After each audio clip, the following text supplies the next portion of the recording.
प्रधानमंत्री नरेंद्र मोदी ने वाइब्रेंट गुजरात शिखर सम्मेलन के 20 साल पूरे होने पर एक कार्यक्रम को संबोधित किया। भारत जल्द महाशक्ति बनेगा मोदी। खबर 28 सितंबर 2023। दोस्तों, हमारे YouTube चैनल और पेज पर पहली बार आए हैं तो वीडियो को लाइक व RK भाई चैनल को सब्सक्राइब कर लें और हमारे राजू दास फेसबुक पेज को भी फॉलो कर लें। अहमदाबाद में बुधवार को वाइब्रेंट गुजरात ग्लोबल समिट कार्यक्रम से पहले प्रधानमंत्री नरेंद्र मोदी, गुजरात के राज्यपाल आचार्य देवव्रत और मुख्यमंत्री भूपेंद्र पटेल ने साइंस सिटी का दौरा किया। इस दौरान एक रोबोट ने उन्हें चाय परोसी। अहमदाबाद। प्रधानमंत्री नरेंद्र मोदी ने बुधवार को कहा कि उनका लक्ष्य भारत को वैश्विक विकास का इंजन बनाना है। साथ ही उन्होंने दावा किया कि देश जल्द दुनिया की आर्थिक महाशक्ति के रूप में उभरेगा। एक संस्थान बन गया है वाइब्रेंट गुजरात। नरेंद्र मोदी वाइब्रेंट गुजरात शिखर सम्मेलन के 20 साल पूरे होने पर यहां साइंस सिटी में आयोजित एक कार्यक्रम को संबोधित कर रहे थे। सम्मेलन की पूरी यात्रा को याद करते हुए उन्होंने कहा कि 20 साल पहले वाइब्रेंट गुजरात के छोटे छोटे बीज बोए थे, आज यह एक वट वृक्ष बन गया है। मोदी ने विस्तार से बताया कि कैसे एक साधारण शुरुआत से वाइब्रेंट गुजरात कार्यक्रम एक संस्थान में बदल गया है। पूरे साल यहां विकास के इंजन को रफ्तार देने का काम किया जाता है। साथ ही इससे जुड़े अधिकारी भी अब कार्यक्रम को बखूबी समझकर राज्य को प्रगति के पथ पर अग्रसर करने का काम कर रहे हैं। पिछली सरकारों पर हमला बोलते हुए उन्होंने कहा कि जब ये आयोजन किए जा रहे थे तब तत्कालीन केंद्र सरकारें गुजरात की औद्योगिक प्रगति के प्रति उदासीन थी, विकास के रास्ते में रोड़े अटकाती थीं। उनके मुताबिक जो भी निवेशक गुजरात में निवेश करने के इच्छुक होते उन्हें यहां आने से मना किया जाता था। प्रधानमंत्री ने कहा कि गुजरात वाइब्रेंट समिट ऐसे दौर में शुरू करने की कल्पना की गई जब राज्य भूकंप की त्रासदी से उबर ही रहा था। पिछली सरकारों को घेरा। सपा के राष्ट्रीय सचिव बने प्रभुदयाल वाल्मीकि। पूर्व मंत्री प्रभुदयाल वाल्मीकि। मवाना। समाजवादी पार्टी के राष्ट्रीय अध्यक्ष एवं पूर्व मुख्यमंत्री उत्तर प्रदेश अखिलेश यादव ने पूर्व मंत्री प्रभुदयाल वाल्मीकि को समाजवादी पार्टी का राष्ट्रीय सचिव मनोनीत किया है। इससे सपा में पूर्व मंत्री प्रभुदयाल वाल्मीकि का कद बढ़ गया है।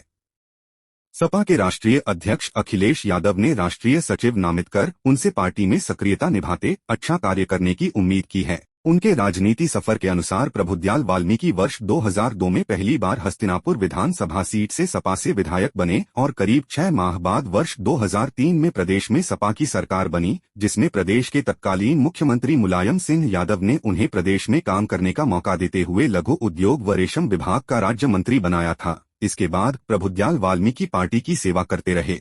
दोबारा सपा ने उन पर भरोसा करते हुए वर्ष 2012 में टिकट पर चुनाव लड़ाया और दोबारा विधायक चुने गए। 5 साल तक सेवा करते रहे।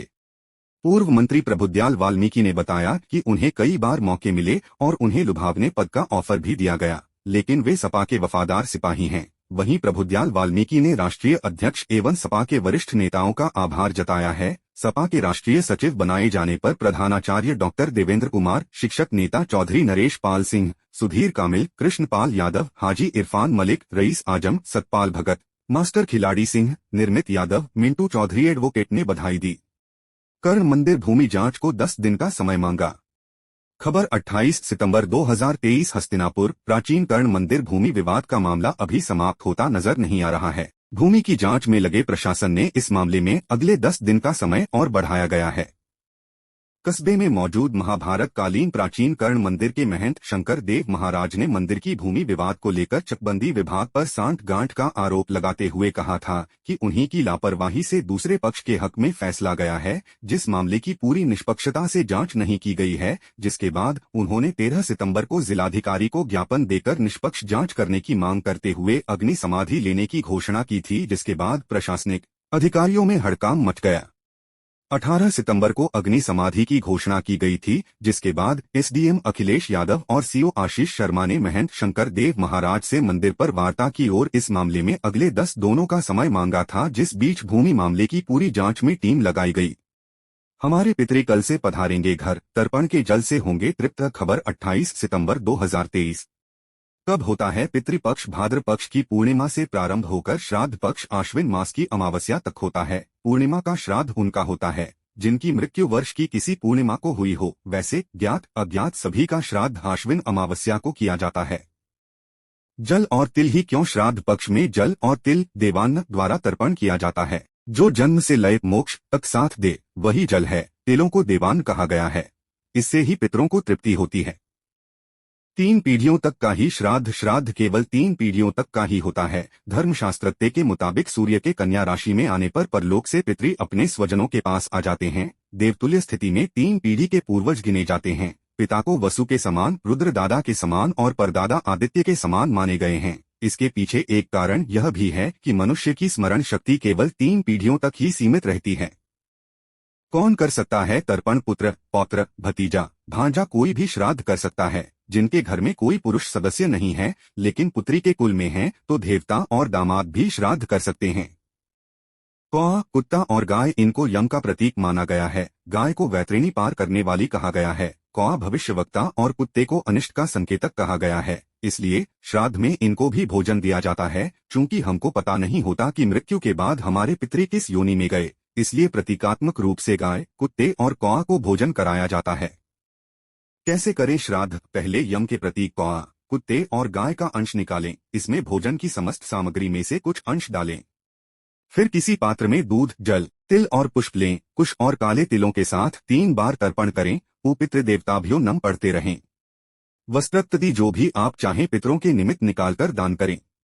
सूक्ष्म विधि: दूरदराज में रहने वाले, सामग्री उपलब्ध नहीं होने, तर्पण की व्यवस्था नहीं हो पाने पर एक सरल उपाय के माध्यम से पितरों को तृप्त किया जा सकता है। दक्षिण दिशा की ओर मुंह करके खड़े हो जाइए। अपने दाएं हाथ के अंगूठे को पृथ्वी की ओर करिए। 11 बार पढ़े उ तस्मै स्वधानम। यह पितरों के प्रति आपकी भावांजलि होगी। कब कौन सा श्राद्ध? पूर्णिमा का श्राद्ध 29 सितंबर, प्रतिपदा द्वितीया 30 सितंबर, तृतीया 1 अक्टूबर, चतुर्थी 2 अक्टूबर, पंचमी 3 अक्टूबर, षष्ठी 4 अक्टूबर, सप्तमी 5 अक्टूबर, अष्टमी 6 अक्टूबर, नवमी 7 अक्टूबर, दशमी 8 अक्टूबर, एकादशी 9/10 अक्टूबर। दोनों दिन मान्य। द्वादशी 11 अक्टूबर, त्रयोदशी 12 अक्टूबर, पितृ विसर्जन अमावस्या 14 अक्टूबर। अर्चितानां मूर्ताना पितृणा दीप्ततेजसां नमस्यामि सदा तेषां ध्यानिना दिव्यचक्षुषां। जो सबके द्वारा पूजित, अमूर्त, अत्यंत तेजस्वी, ध्यानी तथा दिव्यदृष्टि संपन्न हैं, उन पितरों को मैं सदा नमस्कार करता हूँ। आज गूंजेंगी सबके प्यारे नबी हमारे की सदाएं, जलसे होंगे। मेरठ ईद मिलादुन्नबी के मौके पर आज शहर भर में कार्यक्रम होंगे। शाहपीर गेट, घंटाघर और लाल कुर्ती में कड़ी सुरक्षा के बीच जुलूसे मोहम्मदी निकलेंगे। कई स्थानों पर सीरत उन नबी के जलसे होंगे। मिलाद शरीफ का आयोजन किया जाएगा। लाल कुर्ती में नात, किरात एवं तकरीर के मुकाबले होंगे, जिसमें 20 से अधिक मदरसों, स्कूलों के बच्चे भाग लेंगे। सभी कार्यक्रमों की तैयारियों को बुधवार शाम को अंतिम रूप दे दिया गया। दूसरी ओर मोहम्मद साहब की यौम पैदाइश के सिलसिले में मस्जिदों और घरों में सजावट की गई। रऊफुल हसन एडवोकेट ने बताया कि जश्न-ए-ईद मिलादुन्नबी कमेटी मेरठ कैंट की ओर से कार्यक्रम की तैयारी पूरी कर ली गई। हजरत बाले मियां के मुतवल्ली मुफ्ती मोहम्मद अशरफ ने बताया कि आज दरगाह परिसर में लंगर का आयोजन होगा। कार्यक्रम का आयोजन 7 अक्टूबर को किया जाएगा। इधर शाहपीर गेट नौगजा बड़ी मस्जिद घंटाघर से जुलूस निकलेगा। सैयद अहमद अली शत्तारी कादरी मकबरा शाहपीर शाह के मुख्य गेट से बाहर लंगर कराएंगे। काम के हैं ये यूएक्स और यूआई कोर्स। डिजिटल दुनिया में यूएक्स और यूआई डिजाइनिंग की मांग बढ़ती जा रही है। टेक्नोलॉजी के जानकार और पेशेवरों के लिए इसमें अपस्किलिंग अच्छे अवसर देगी। यहाँ पेश हैं इसके कुछ अच्छे ऑनलाइन कोर्स। सॉफ्टवेयर, कंप्यूटिंग और आईटी के पेशेवरों के लिए यूजर इंटरफेस, यूआई डिजाइन और यूजर एक्सपीरियंस यूएक्स डिजाइनिंग का स्किल अच्छे मौके बना रहा है। इसके जानकार डिजिटल सर्विसेज, मोबाइल एप्लीकेशंस और ऑनलाइन प्लेटफॉर्म्स के लिए काम करते हैं। क्या है यूआई और UX designing? User interface designing किसी एप्लीकेशन या वेबसाइट से यूजर के संवाद को संभव और बेहतर बनाती है। वहीं यूजर एक्सपीरियंस का मतलब है किसी डिजिटल उत्पाद को इस्तेमाल करने में यूजर का अनुभव कितना बेहतर रहा। यूएक्स एवं यूआई डिजाइन में ग्राफिक्स, इलस्ट्रेशन, इसकी कमियां, डिजिटल पेज के नेविगेशन बटन आदि की डिजाइनिंग करनी होती है। यहाँ हम दे रहे हैं इसके कुछ online courses. Introduction to user experience principle Michigan university का यह ऑनलाइन कोर्स 6 हफ्ते का 4000 रुपयों के लगभग का है। www.courses.ard.org/learns/intros-practicles-and-process पर जानकारी लें। Google UX design certificate Google का यह कोर्स कोर्सेरा प्लेटफॉर्म पर उपलब्ध है। 7 दिन में पूरा करने पर कोई फीस नहीं ली जाएगी। www.courses.ard.professional-crtafs/google UX डिजाइन पर जानकारी ले सकते हैं। Introduction to user experience design Georgia Tech school of interactive computer professions का यह course video, practical assignment, games आदि के माध्यम से यूएक्स डिजाइन सिखाता है। लिंक है www.courses.ard/learn/user-experiencing-des UI UX design specialization California institute of arts का यह कोर्स 5 घंटे प्रति दिन देने पर 4 महीने में खत्म होता है। रुपए 4,000 से 6,000 रुपए फीस देनी पड़ सकती है। www.courses.ard.professionals/UI-UX-DES पर विस्तार से जानकारी लें।